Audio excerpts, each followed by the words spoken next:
You're my friend's father. This is insane. The words came out of Amara Cole's mouth sharp and fast, like she could slice the air between them and make this moment disappear if she said them loud enough. She was already moving when she spoke, backing away until the edge of her small kitchen counter pressed into her hips. Her heart was pounding so hard it felt like it might crack her ribs open. Jun Seo didn't move. That was what scared her most. He stood just inside the doorway of her apartment, suit jacket still on, dark hair slightly damp from the rain outside. The city lights from Miru District filtered in through the narrow window behind her, throwing shadows across his face. His hands were clenched at his sides, veins standing out like he was holding himself together by force alone. "I know," he said quietly. Not denial, not surprise, just acceptance. Amara laughed once, short and broken. "You can't just say that like it makes sense. She swallowed. You're Esirin's father. You're twice my age. You shouldn't even be standing here. And yet, I am." Her chest tightened. "Why?" For a long moment, Jun Seo didn't answer. His eyes moved over her face slowly, deliberately, like he was committing her to memory all over again. The look made her skin prickle, heat spreading down her spine, even though fear should have been the only thing she felt. "Because I tried not to come," he said. "And I failed." Something in his voice, low, restrained, threaded with something dangerously close to desperation, made her breath hitch. She pressed her palms against the counter behind her. "This isn't a movie. This doesn't end well. I moved here to start over, not to—" She gestured between them, words failing her. "Not to get dragged into whatever this is." Jun Seo took one step forward. Just one. The air shifted. It felt heavier, charged, like the moment before lightning strikes. "What is it then?" he asked. "Say it." She shook her head. "Don't. Say it." Her voice cracked when it came out. "Every time Esirin talks about you, I feel sick. Because I'm thinking about the way you look at me when you think I'm not paying attention. About the way your voice drops when you say my name. About that dinner." She stopped herself, mortified, heat flooding her face. His jaw tightened. "The night you wore white." Her eyes snapped back to his. "You remember that?" "I remember everything." That should have terrified her. Instead, her pulse jumped. He closed the distance until there was barely a foot between them. He still didn't touch her. Didn't need to. His presence alone was enough. The faint scent of rain and something darker clung to him, wrapping around her senses. "You're shaking," he said softly. "I'm angry," she shot back. "Yes," he agreed. "And you're not afraid." Her breath stuttered. She hated that he was right. What Amara didn't know yet, what she couldn't possibly understand in that moment, was that Jun Seo hadn't just been fighting temptation. He'd been counting days. And in his world, counting days always ended in blood. Welcome back to Afro-Korean Chronicle TV, bestie. Happy New Year and welcome officially to 2026. If you love intense, emotional stories that blur the line between love and danger, you're in the right place. Settle in because this story only gets darker from here. Amara met Esirin 3 months earlier in a cramped language exchange cafe near the university. She'd spilled coffee all over her notebook, cursed under her breath, and Esirin had laughed like it was the best thing she'd seen all day. "You're new here," Esirin had said, handing her napkins.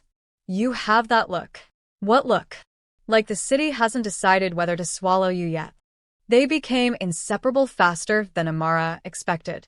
Esirin showed her where to eat cheap food at 2 a.m., how to navigate the subway without getting lost, which neighborhoods felt safe, and which ones only pretended to be.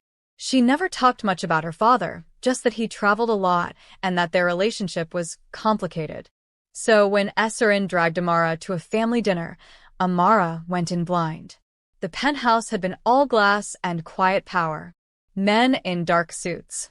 Women who looked like they'd never raised their voices in their lives. Amara had felt out of place in her simple dress, fingers curling into the fabric like she might disappear if she held on tight enough. And then she saw him. Jun Seo stood near the windows, phone pressed to his ear, posture relaxed in a way that suggested nothing in the room could touch him without permission. When his eyes lifted and landed on her, the noise around her faded. It wasn't hunger. It wasn't flirtation. It was recognition. Later, when Esirin introduced them, he'd shaken her hand for exactly 1 second too long. Amara, he'd said, careful with her name. Welcome. She hadn't slept that night.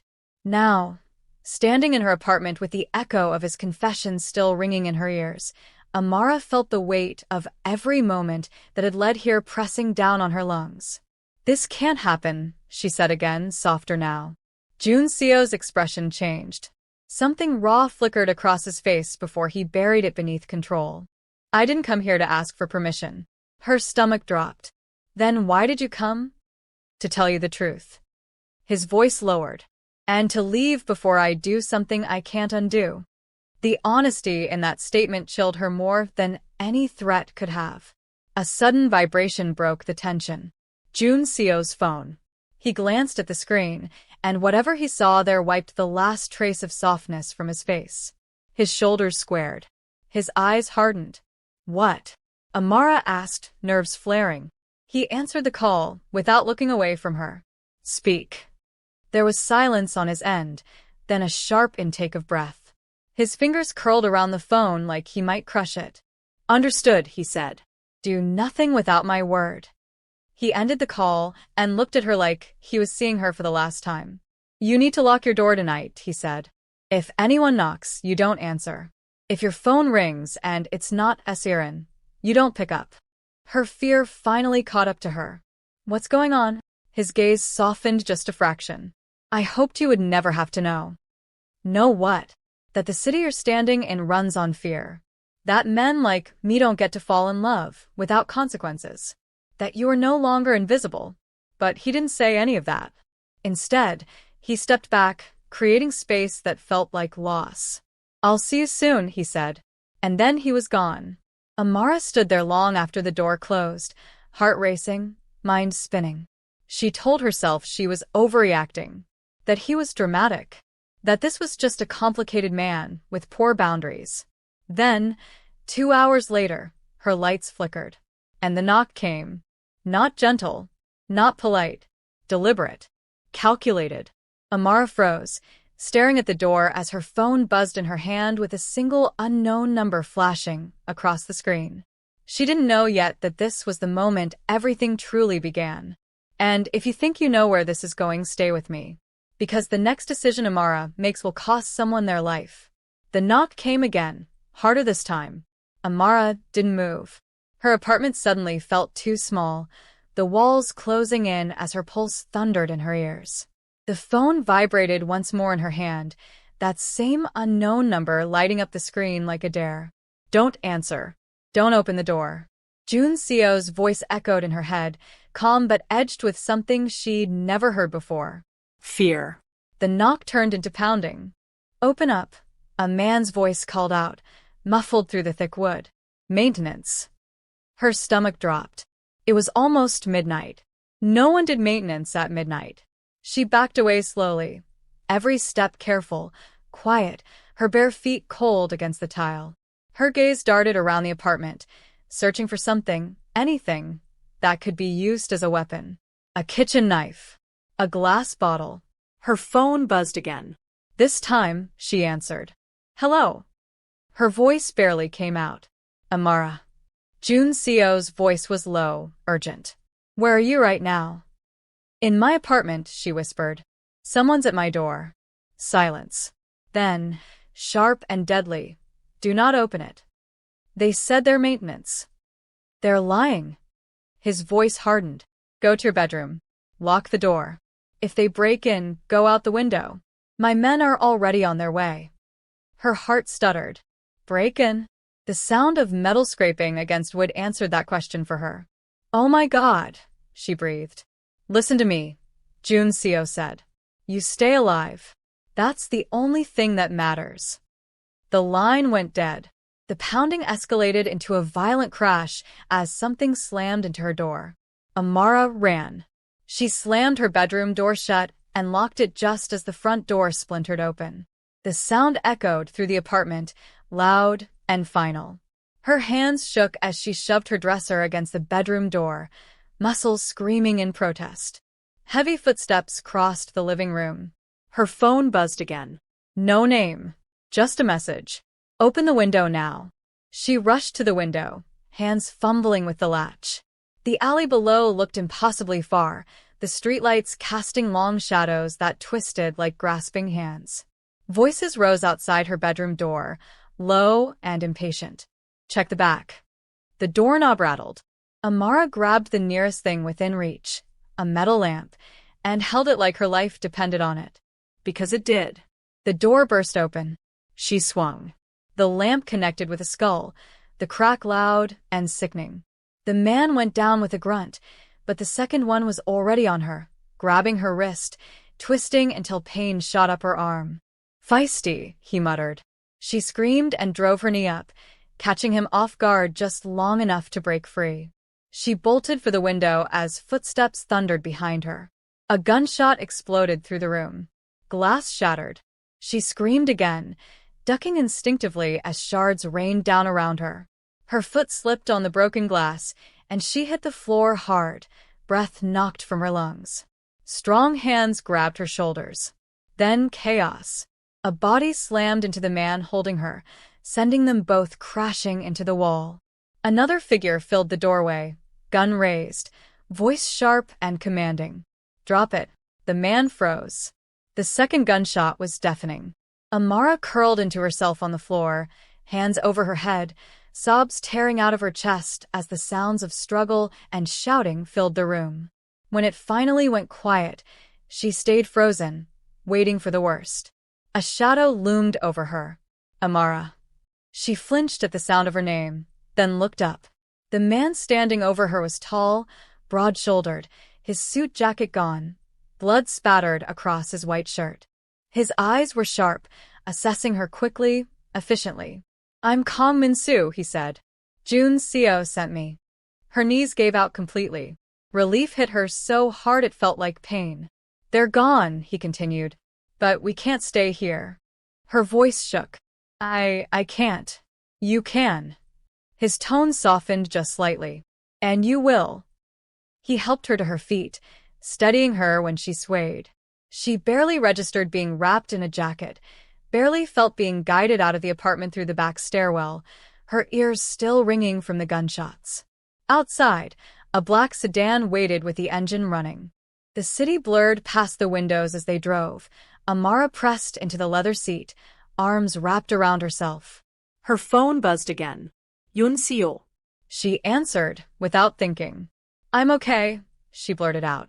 They came in, but you're men. I know, he said, relief threading his voice despite his effort to control it. I'm coming for you. Minutes later felt like hours. When the car finally stopped, Min-soo opened her door and helped her out. She looked up at the towering building in front of her, glass and steel rising into the night sky. Where are we? She asked weakly. My employer's residence, Min-soo replied. Jun Seo was already waiting inside. The moment he saw her, something in him broke. He crossed the space between them in seconds, hands gripping her shoulders, eyes scanning her face, her arms, her legs. Are you hurt? I'm fine, she said, though her voice wobbled. I think. He pulled her into his chest before she could protest. The embrace was fierce, protective, nothing restrained about it. She froze for half a second, then melted into him, fingers clutching the back of his shirt as the reality of what almost happened hit her all at once. I told you to stay safe, he murmured into her hair. You sent me into that apartment knowing this could happen, she shot back, anger flaring through the fear. You don't get to act surprised. He stiffened. Slowly, he pulled back, his expression dark. You're right, he said. And that's why you're here now. They rode the elevator in silence, tension thick between them. When the doors opened, she stepped into a space that felt unreal, floor-to-ceiling windows, soft lighting, quiet power woven into every detail. This is your penthouse, she said flatly. Yes. So, this is the world you didn't want me to know about. He turned to face her fully. This is the world that will kill you if you stay ignorant. She crossed her arms, chin lifted. Then tell me. He studied her for a long moment, then nodded once. Someone inside my organization betrayed me, he said. They couldn't reach me directly, so they came for you. Her breath caught. Because of me? Because of us, he corrected. The weight of that settled between them. Before she could respond, the elevator chimed again. Jun's shoulders went rigid. Amara turned just as the doors slid open. Esserin stepped out. She froze, eyes darting from her father to Amara, to the jacket draped around her shoulders, to the blood still drying on Jun's collar. What? Esserin said slowly. Is she doing here? And just like that, the danger wasn't only outside anymore. Esserin's eyes narrowed as the silence stretched. Amara felt every ounce of warmth drain from her body. The jacket on her shoulders suddenly felt heavy, accusatory. She opened her mouth to speak, but nothing came out. Jun's moved first. She's under my protection, he said evenly. That was the wrong thing to say. Protection. Esserin repeated, her voice rising. Why does she need your protection? And why is she here, in your house, wearing your clothes? Amara stepped forward despite the way her knees trembled. Esserin, I can explain. Explain what? Esserin snapped, eyes flashing as they locked onto Amara. Explain why my father looks like he just walked out of a crime scene? Explain why you're standing here like you belong. Yun-seo turned sharply. Enough. No, Esserin shot back. You don't get to shut this down. Not this time. The tension in the room was suffocating. Amara could feel it pressing against her chest, making it hard to breathe. This wasn't how she wanted Esserin to find out. Not like this. Not with blood in the air and fear still clinging to her skin. They broke into my apartment, Amara said quietly. Someone tried to hurt me. Esserin faltered, just for a moment. What? Jun's took advantage of the opening. They were sent by someone targeting me. And that explains why she's here? Esserin demanded. Yes. No, it doesn't. Esserin's voice cracked. Because this isn't the first time, is it? Amara frowned. The first time for what? Esserin laughed bitterly. My father bringing a woman half his age into his mess. Jun's expression hardened. That's not fair. What's not fair, Esserin shot back, is pretending this is about safety when it's about you crossing lines you always cross. Amara's stomach twisted. What does that mean? Esserin turned to her, eyes sharp and unforgiving. It means you're not special. It means I've seen this before. Jun's stepped between them. You don't know what you're talking about. I know exactly what I'm talking about, Esserin said. Women who come too close. Women who think they understand you. Women who end up hurt. Amara's chest tightened. Esserin, I didn't plan this. Didn't you? Esserin challenged. You didn't notice the way he looks at you? You didn't feel it. Amara swallowed hard. Lying felt wrong. The truth felt worse. I noticed, she admitted. The room went deadly quiet. Jun's head snapped toward her, surprise flickering across his face. Amara. I noticed, she repeated, stronger this time. And I tried to ignore it. Esserin's face crumpled, pain breaking through the anger.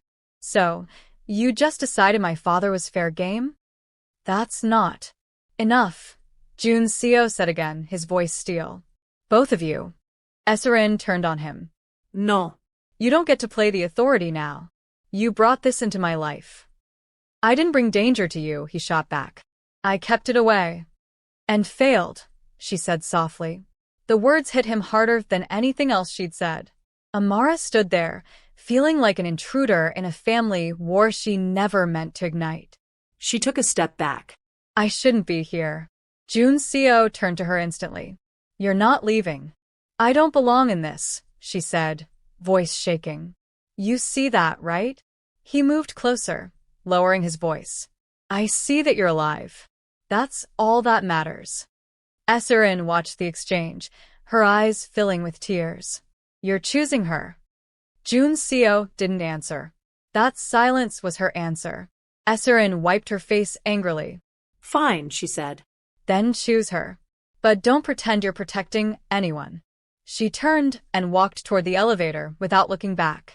Esserin, Amara called out, panic rising. Please. The elevator doors slid shut. The sound echoed like a gunshot. Amara's chest heaved as she turned back to Jun Seo. You just lost her. He looked at the closed elevator doors, something like grief etched into his features. I may have lost her anyway. She shook her head. You don't get to talk like this is inevitable. You made choices. So did you, he said quietly. The words landed heavy between them. Before she could respond, Min-soo appeared from the hallway, his face tight. Chairman. Jun Seo straightened instantly. What is it? We have confirmation, Min-soo said. The men who broke into her apartment were not freelancers. Amara's breath caught. Then who were they? Min-soo hesitated, eyes flicking to her before returning to Jun Seo. They were sent by Chairman Park. Jun Seo's confidential. How many? Enough to make a statement, Min-soo replied. Amara's pulse spiked. Who is Chairman Park? Jun Seo turned to her, expression grim. The man who wants me dead. And now me too, she asked. Yes. The word landed like a verdict. Min-soo continued, there's more. Park's people intercepted one of our internal routes. That means there's a mole, Jun Seo finished. Amara felt cold all over. Someone close to you sold me out. Yes, he said. And until I find out who, you don't leave this building. She bristled. You don't get to imprison me. I don't get to bury you either, he snapped back. So you'll stay. Their eyes locked, heat flaring despite the fear coiling in her gut. You can't control everything, she said. His voice dropped dangerously low. Watch me try. Min-soo cleared his throat. Chairman, there's another issue. Jun Seo didn't break eye contact with Amara. Speak. Chairman Park contacted her phone, Min-soo said. 10 minutes ago. Amara's heart slammed against her ribs. What? Jun Seo turned to her sharply. Did you answer? No, she said, then hesitated. I didn't hear it. My phone was. Min-soo held up the device. He left a message. Jun Seo took the phone and pressed play. A man's voice filled the room, smooth and amused. Amara Cole. You don't know me, but I know everything about you.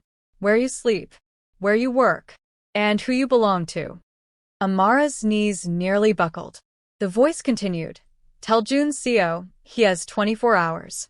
After that, I stop asking nicely. The message ended. Silence swallowed the room. Jun Seo looked at her, something dark and dangerous burning in his eyes. He shouldn't know your name. Amara's voice was barely a whisper. He does now. Jun Seo handed the phone back to Min-soo slowly. Double the security. Min-soo nodded and left. Amara wrapped her arms around herself. I didn't ask for this.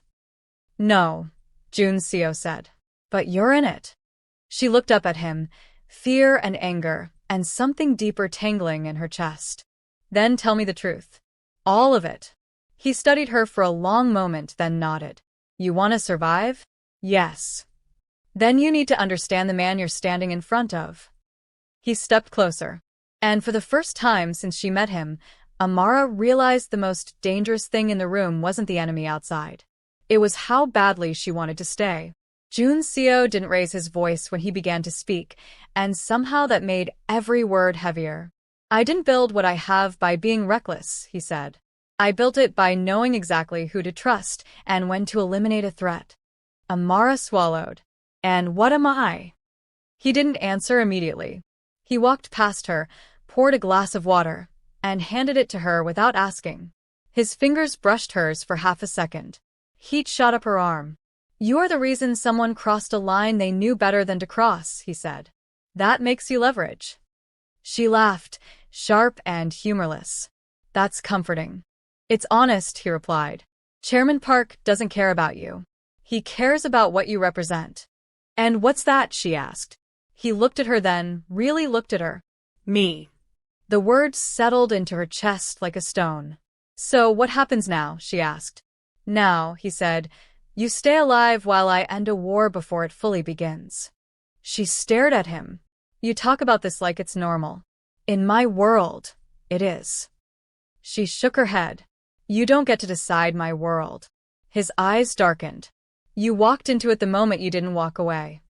That's not fair, she said. You never gave me the full truth. And now I am, he countered.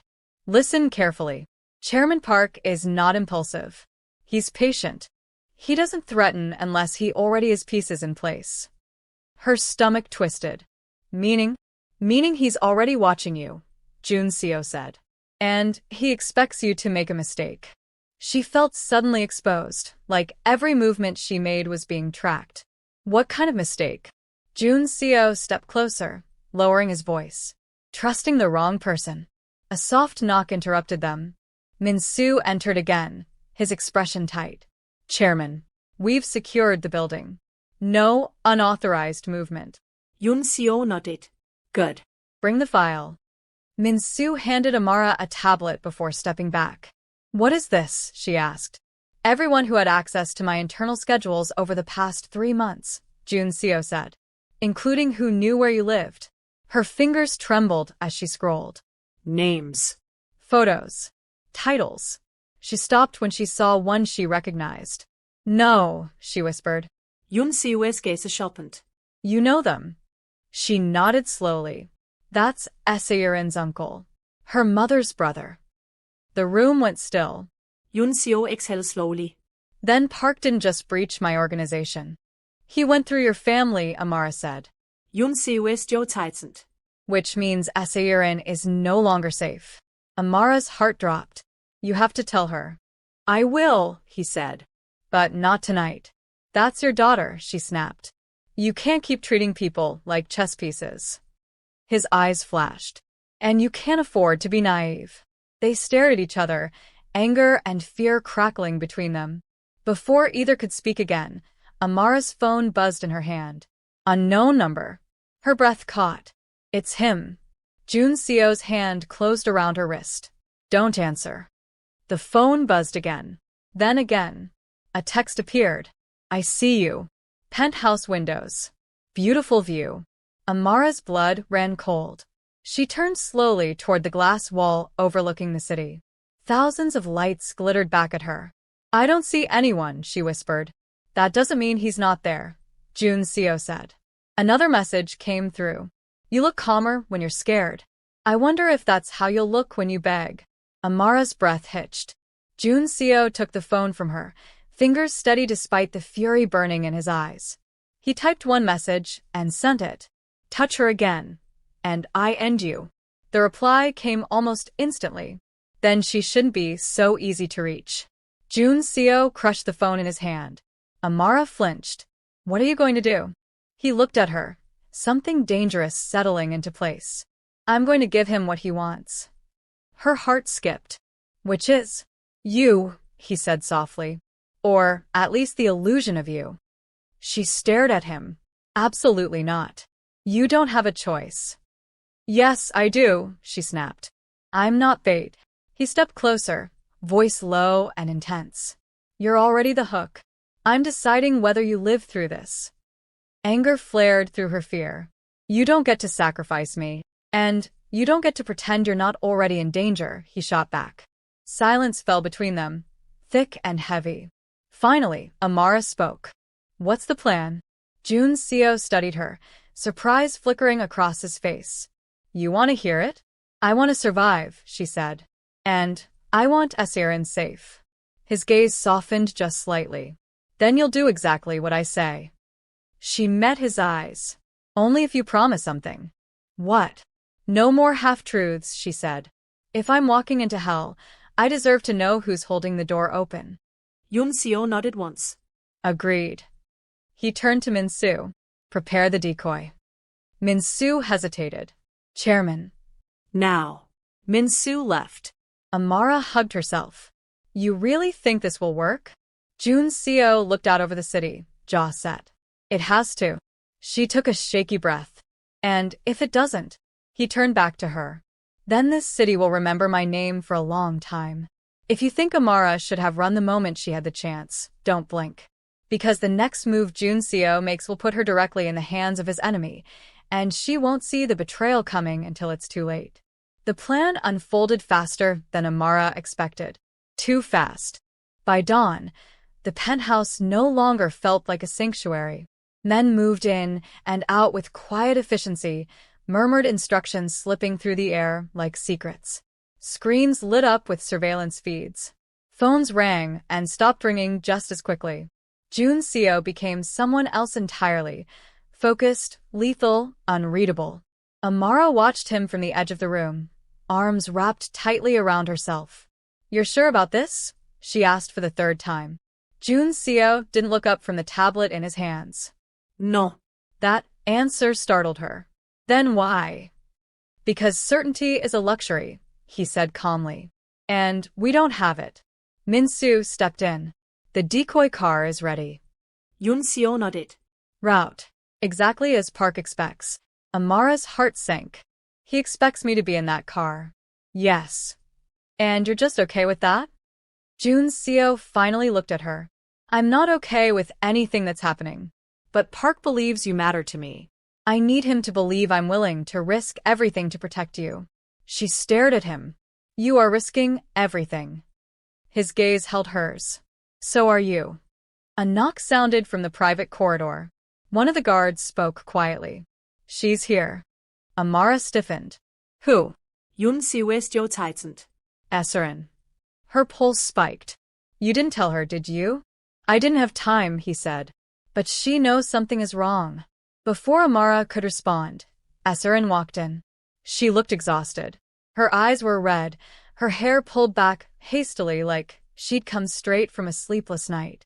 When she saw Amara, her expression hardened, but beneath it was something raw and scared. "Why are there armed men in my father's house?" Esserin demanded. "And why did I wake up to 3 missed calls telling me not to leave my apartment?" Junseo steps forward. Esserin. "Don't," she said sharply. "Just don't." Her eyes shifted to Amara. "Is this because of you?" Amara swallowed. "Someone is trying to hurt me." Esserin scoffed. "Of course they are." Junseo cut in. "This isn't about blame." No. Esserin snapped. "Because it feels like every time you let someone get close, the world catches fire." Amara flinched. Esserin's gaze softened for a brief second before hardening again. "You should leave," she told Amara. "Before this ruins your life." "It already almost ended it." Amara replied quietly. Esserin froze. "What?" "They broke into my apartment," Amara said. "They had guns." The anger drained from Esserin's face, replaced by shock. "What?" Junseo nodded grimly. "That's why she's here." Esserin looked between them, realization dawning. "This isn't just business, is it?" Junseo didn't answer. That was enough. Esserin laughed bitterly. "You really did it. You really crossed the line this time." "I didn't plan for this," Junseo said.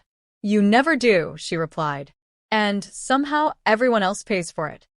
She turned to Amara, eyes sharp again. "Do you know who he is? Not what he pretends to be. Who he really is." Amara met her gaze. "I'm starting to." "That won't save you," Esserin said. "It never does." Amara felt something twist in her chest. "I never wanted to hurt you." Esserin's lips trembled. "Then why does it feel like you already have?" She turned and walked out. The silence she left behind felt heavier than the shouting. Amara exhaled shakily. "She hates me." Junseo's voice was low. "She's afraid." "And you're okay with that?" Amara asked. "With losing her?" He closed his eyes briefly.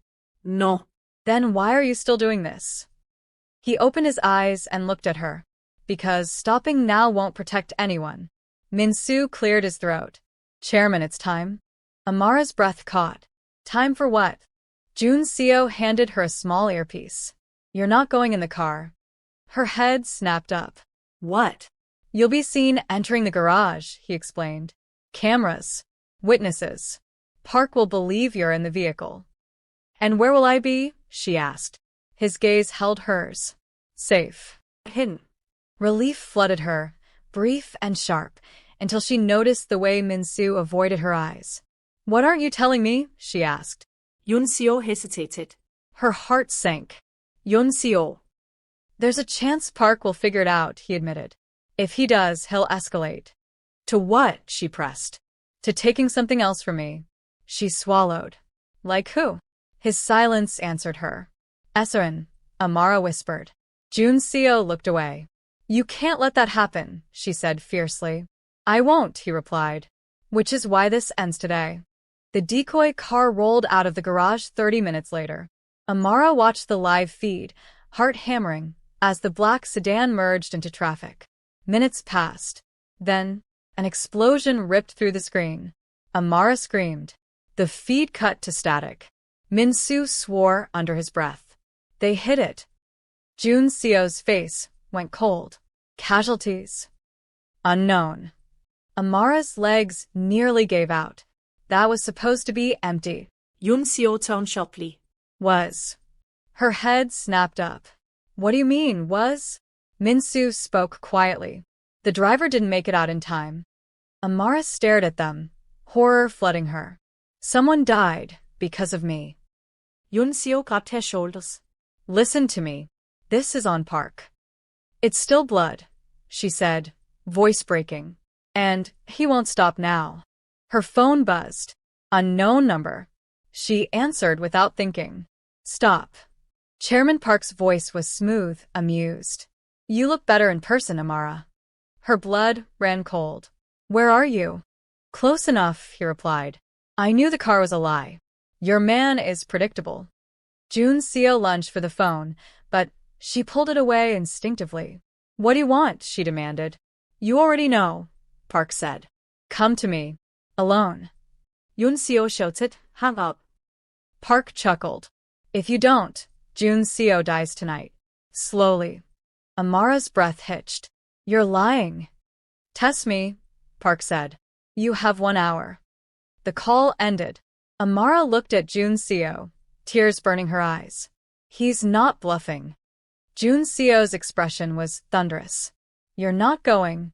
"I am," she said quietly. "No." "He's going to kill you," she said. "And everyone around you." "I won't let you trade your life for mine," he snapped. "You already let someone die," she shot back. "I won't let it be you." Silence crashed down between them. Finally, Yoon-seo spoke, voice low and controlled. "If you walk out that door, I may not be able to save you." Amara met his gaze, heartbreaking. "If I stay, I definitely won't." She turned toward the corridor. Yoon-seo reached for her and stopped. Because for the first time, he understood. She wasn't his weakness. She was choosing him. And that choice was about to change everything. Amara didn't look back when she stepped into the service corridor. If she did, she knew she wouldn't leave. The hallway was quiet, the kind of quiet that hummed in her ears and made every breath sound too loud. Her footsteps echoed softly against the polished floor as Min-soo walked a few paces behind her, far enough to pretend this was her choice, close enough to make sure she didn't collapse before she reached the elevator. "You don't have to do this," he said quietly. She pressed the button. "Yes, I do." The elevator doors slid open. Inside, the air felt colder. Amara leaned back against the wall, staring at her reflection in the mirrored surface. Her face looked older than it had a day ago. Harder. Like someone who had already survived something she wasn't supposed to. Min-soo's phone buzzed. He glanced at it and cursed under his breath. "What?" Amara asked. "Chairman Seo has mobilized," he said. "Every route. Every contingency." She swallowed. "He thinks I don't know." Min-soo's eyes softened. "He thinks you're being taken." She closed her eyes. "I am." The elevator descended in silence. When the doors opened again, a different car was waiting. Smaller. Unmarked. No luxury. No illusion of safety. Amara hesitated. Min-soo opened the door. "Once you get in, there's no turning back." She nodded and slid into the seat. The city passed by in a blur. Neon lights. Early morning traffic.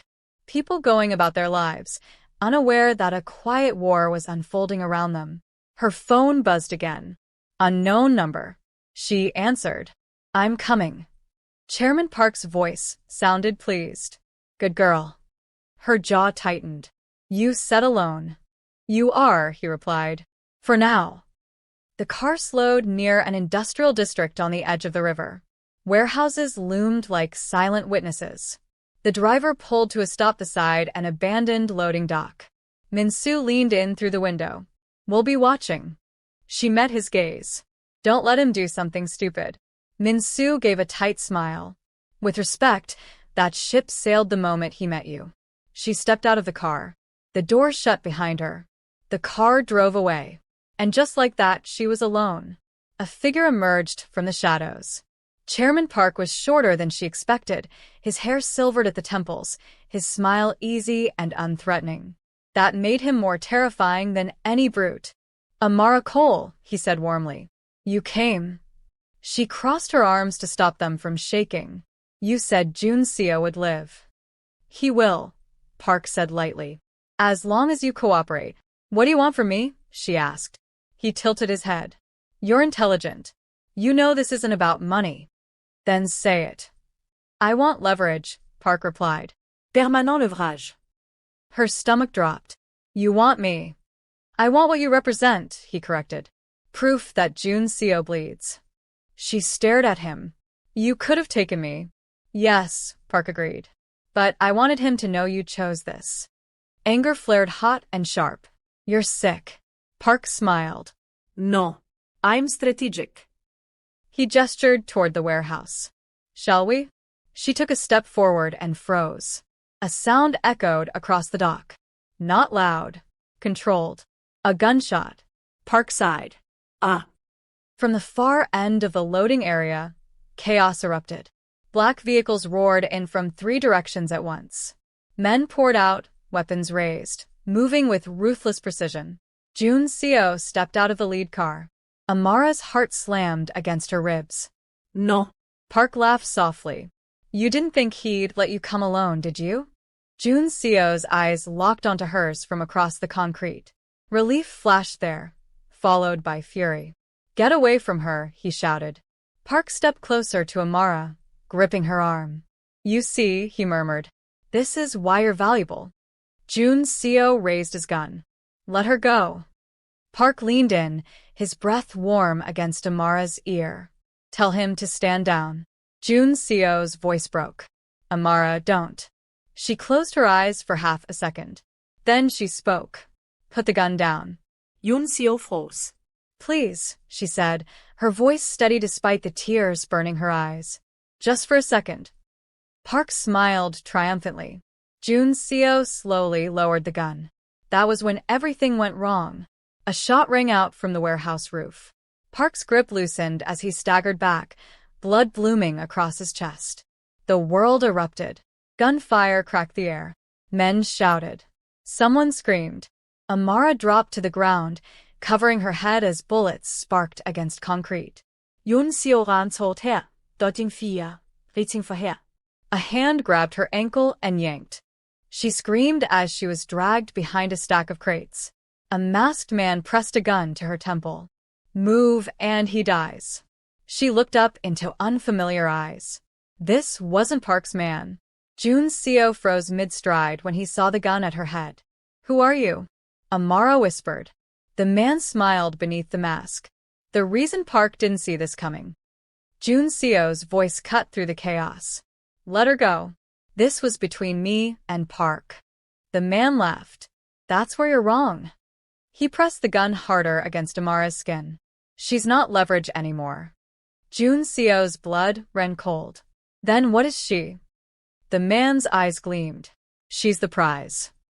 And in that moment, Amara realized the truth.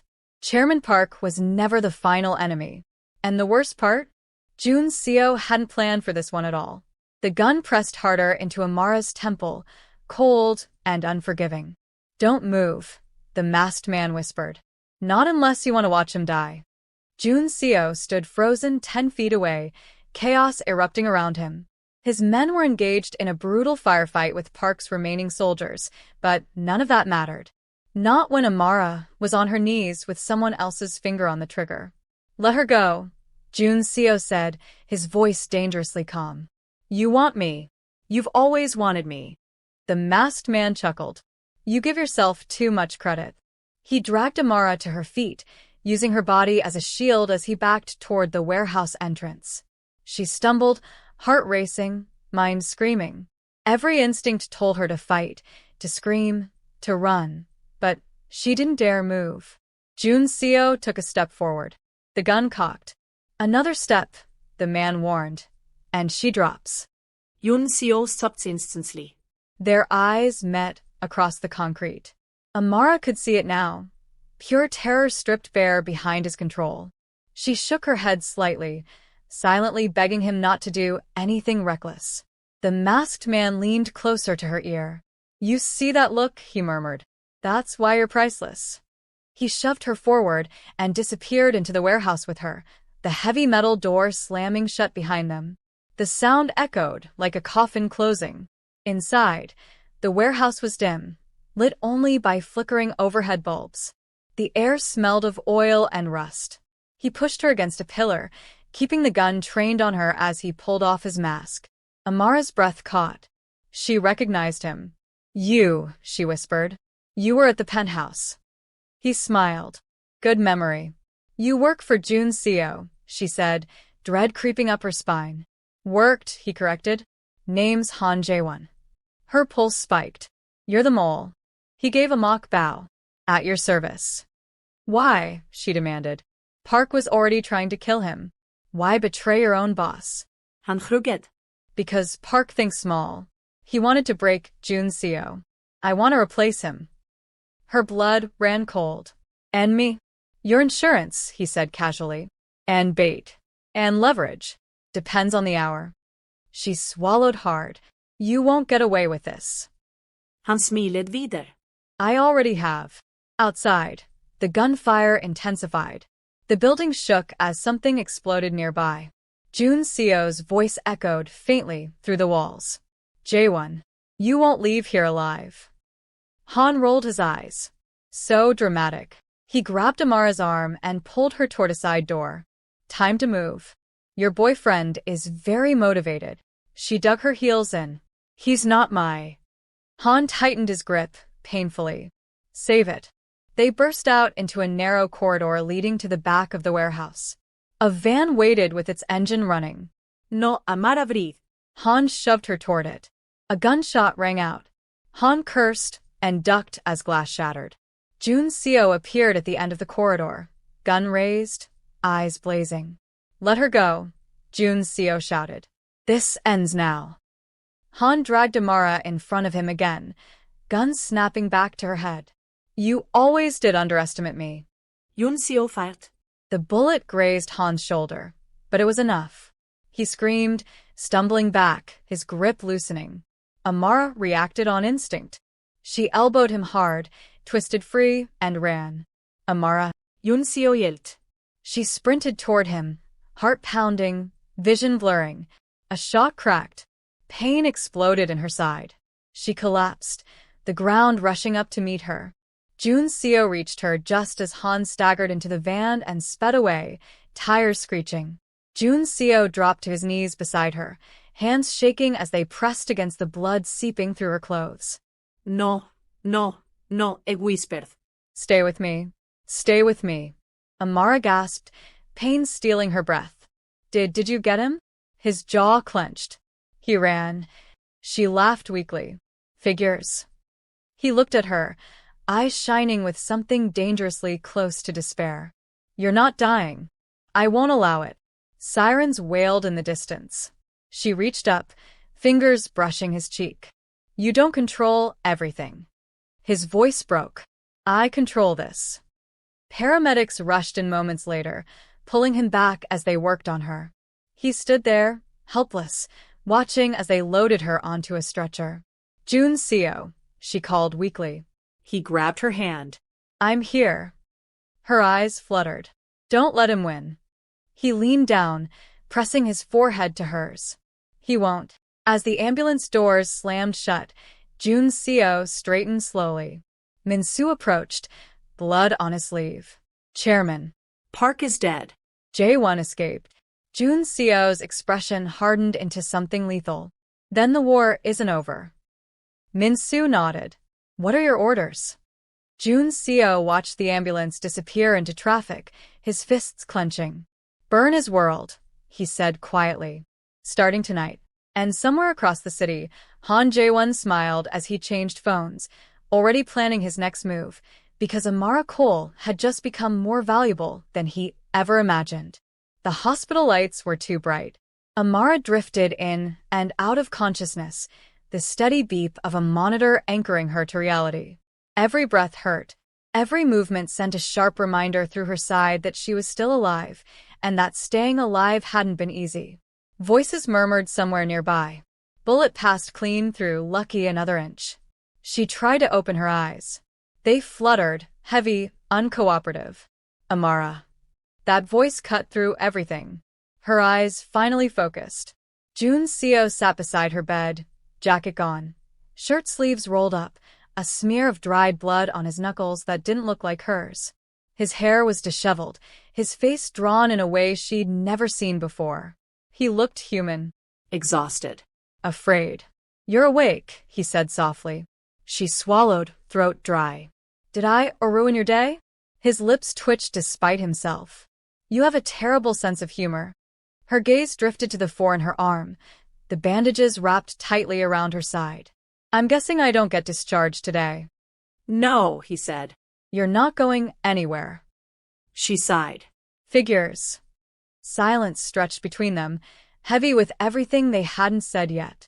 She could feel his eyes on her, like he was afraid she might disappear if he looked away.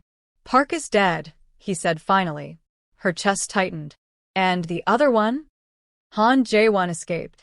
She closed her eyes. I knew it. He won't get far, Jun Seo said, but there was something different in his tone now. Less certainty. More restraint. Amara opened her eyes again. He wasn't working alone. Jun Seo nodded. No. He had access, she continued. Your schedules. Your people. Me. Yes. And now he knows I won't just hide, she said quietly. Jun Seo ist Joe-Zeitend. Which is exactly why you won't be making any decisions without me anymore. She turned her head to look at him. That's not how this works. It is if you want to stay alive. And what if I don't want to be locked in a gilded cage? She shot back, wincing as pain flared. He leaned forward instantly. Don't move. See, she said weakly. Control. His voice dropped. Fear. She studied his face. You thought you lost me. His silence answered her. I saw your face, she said softly. When I went down, you looked like you were already planning revenge instead of a funeral. His eyes darkened. Both. A nurse appeared in the doorway. She needs rest. Jun Seo nodded. I'll step out. No, Amara said, her fingers curling around his sleeve. Stay. The nurse hesitated, then sighed. 5 minutes. When they were alone again, Jun Seo lowered his voice. Han Jae-won sent a message. Her pulse jumped. When? An hour ago. What did it say? He met her gaze. He thanked me for delivering you to him. Anger flared through her pain. He didn't have me. He had your fear, Jun Seo said. And he learned something important. What? That you'll sacrifice yourself before you let someone else die. Her throat tightened. I couldn't let him kill you. I know, he said. And that's what makes you dangerous. She frowned. Dangerous to who? To anyone who tries to use you, Jun Seo replied. Including me. She searched his face. Is that a promise? It's a warning, he said quietly. The nurse cleared her throat. Time. Jun Seo stood reluctantly. I'll be right outside. As he stepped away, Amara's phone buzzed on the side table. Unknown number. Her heart skipped. She didn't answer. A message appeared instead. You surprised me today. Next time I won't. Her fingers trembled as she locked the screen. Jun Seo noticed. What is it? She hesitated, then handed him the phone. His expression went cold. He's watching, she said. Yes, Jun Seo replied. And now he knows where you'll be. Her stomach dropped. The hospital. Yes. Almost on cue, the lights flickered. A low hum rolled through the building, followed by shouts in the hallway. What's happening? Amara asked. Jun's CO was already moving. Power disruption. The door burst open as Min-soo rushed in. Chairman, we have a problem. Yun CO turned sharply. Talk. 2 of our perimeter men are down, Min-soo said. Security cameras just went dark on the east wing. Amara's heart pounded. That's this floor. Yun CO looked ahead. Can you walk? She pushed herself up, pain screaming in protest. I can try. Don't, he said instantly. I'm not staying here, she snapped. Not while someone's hunting me. Another scream echoed from down the hall. Jun's CO cursed under his breath. Min-soo, get her out through the service stairwell. And you? Amara demanded. His eyes locked onto hers. I'm ending this. No, she said, grabbing his arm. Not alone. He softened for half a second. You've already done more than enough. Footsteps pounded closer. Min-soo shoved a gun into Jun's CO's hand. We're out of time. Jun's CO leaned down, his voice urgent. Listen to me. Whatever happens, you do not stop. You keep moving. And if you don't follow, she whispered. His mouth curved into a grim smile. Then I was never worth stopping for. She didn't have time to argue. Min-soo pulled her toward the stairwell just as the hallway lights went out completely. Darkness swallowed everything. A gunshot rang out behind them. Amara screamed. The stairwell door slammed shut, plunging them into dim emergency lighting. Her chest heaved as they descended, every step agony. Behind them, muffled shouts and gunfire echoed through the hospital. Min-soo spoke into his earpiece urgently. We have contact. Repeat, we have contact. Amara clutched the railing, fear clawing up her throat. Yun CO. He knows what he's doing, Min-soo said, though his voice lacked conviction. They reached the bottom level. The door burst open. A man stood waiting. Not Han Jae-won. Someone new. He smiled slowly. Miss Cole. We finally meet. Min-soo raised his gun. The man raised his hands. Easy. I'm not here to kill her. Amara's blood ran cold. Then why are you here? The man's smile widened. To offer her a choice. And somewhere above them, the sound of an explosion rocked the hospital, signaling that whatever choice Amara made next, there would be no going back. Amara stared at the man blocking the stairwell exit, her pulse roaring in her ears. He was calm in a way that felt rehearsed. Mid-40s, clean-cut, no visible weapon, dressed like someone who belonged in a boardroom, not the basement of a hospital under siege. A choice, she repeated. You think this is the time for games? He smiled faintly. It's always the time for games when people are dying upstairs. Min-soo stepped in front of her, gun raised. Step aside. The man raised his hands higher. Relax. If I wanted her dead, she'd already be bleeding.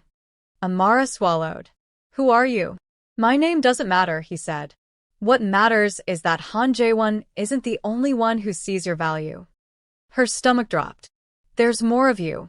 There's always more, he replied. The difference is, I don't want chaos. I want balance. An explosion boomed above them, shaking dust loose from the ceiling. Amara flinched.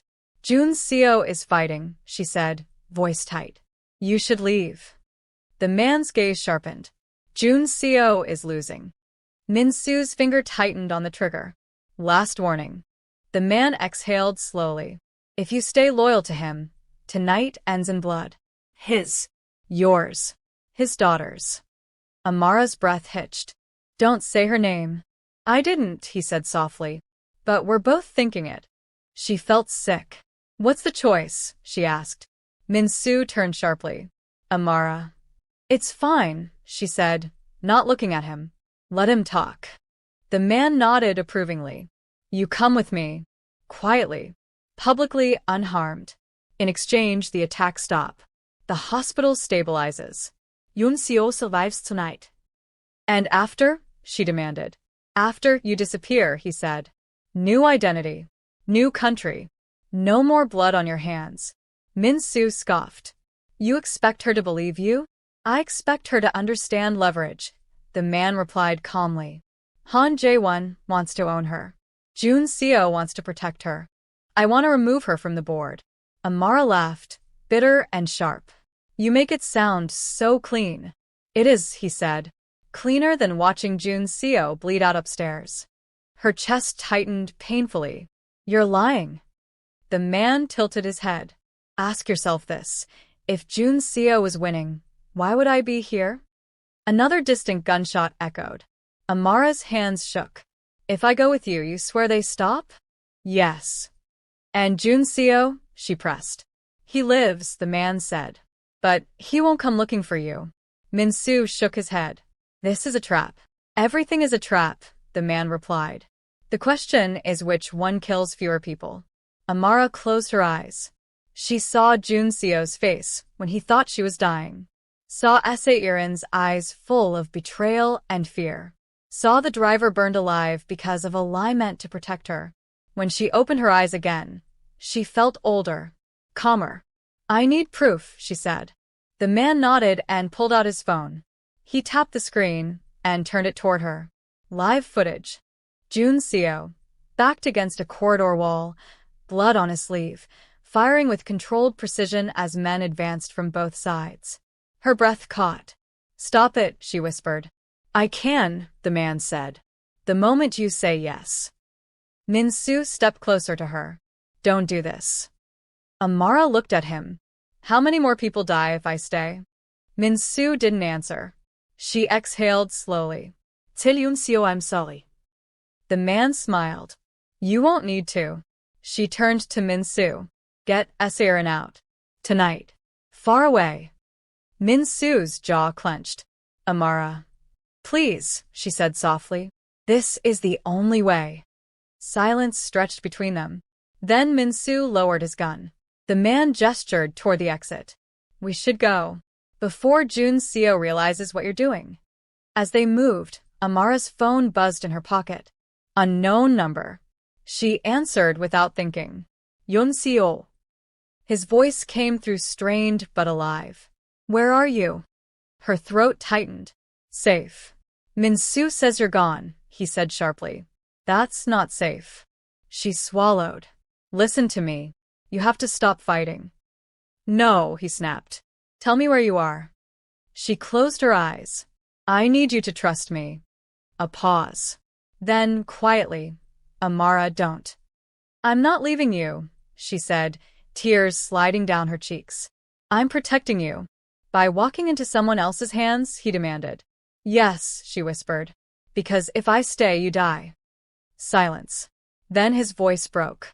I won't forgive this. I know, she said. But you'll live. The call ended.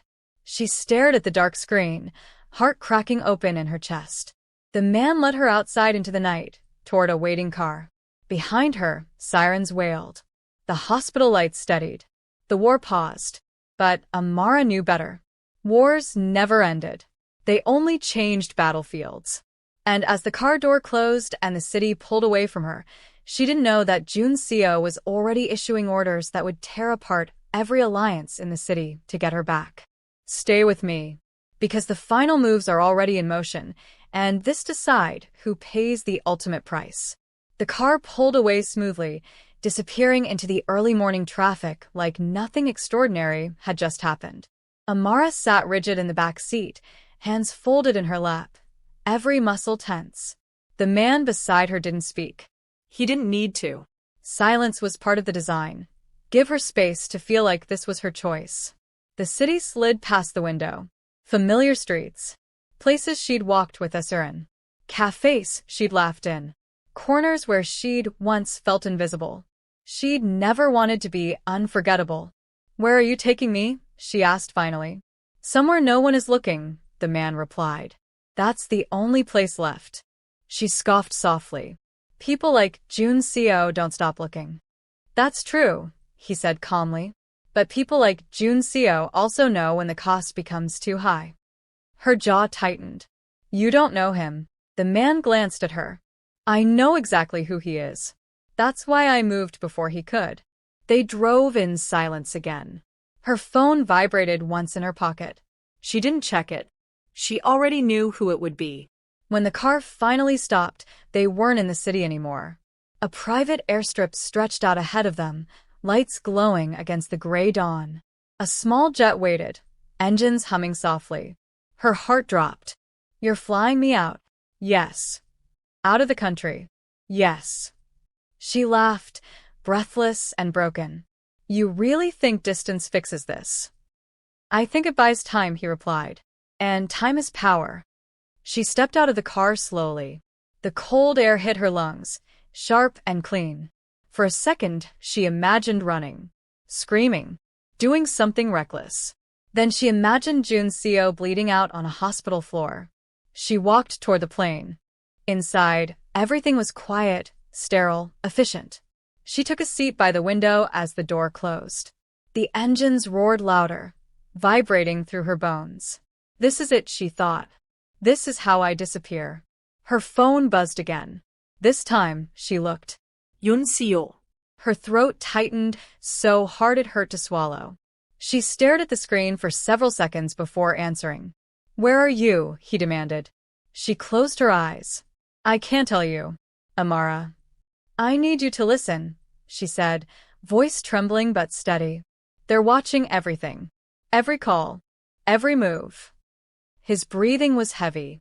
You think I care? I know you do, she whispered. That's why you have to stop. The plane began to move. Look at me when I'm talking to you. Jun-seo snapped, forgetting she wasn't there. A sad smile tugged at her lips. I wish I could. You don't get to leave like this, he said. You don't get to decide this alone. I already did, she replied softly. The moment I stepped into that stairwell. Silence stretched between them, raw and aching. Then he said quietly, if you walk away now, everything I do next will be to bring you back. Her eyes burned. Then live with that. The line went dead. The plane lifted into the sky. Below her, the city shrank into a pattern of lights and shadows. Somewhere down there was a man who had built an empire on control, now powerless to stop the one thing he couldn't dominate. Amara pressed her forehead to the window, tears sliding silently down her cheeks. She didn't know that Jun-seo stood on the hospital roof watching the same sky, phone clenched in his hand, face carved from stone. She's gone, Min-soo said quietly beside him. Jun-seo didn't look away. For now. What are your orders? Jun-seo ist Joe-Zeitend. Find everyone involved, starting with the man who took her. Min-soo hesitated. That will destabilize the entire network. Jun-seo finally turned. His eyes were cold, focused, dangerous. Good, he said. Let it burn. Days passed. Then weeks. Amara woke up in a different country under a different name. New apartment. New routine. New rules.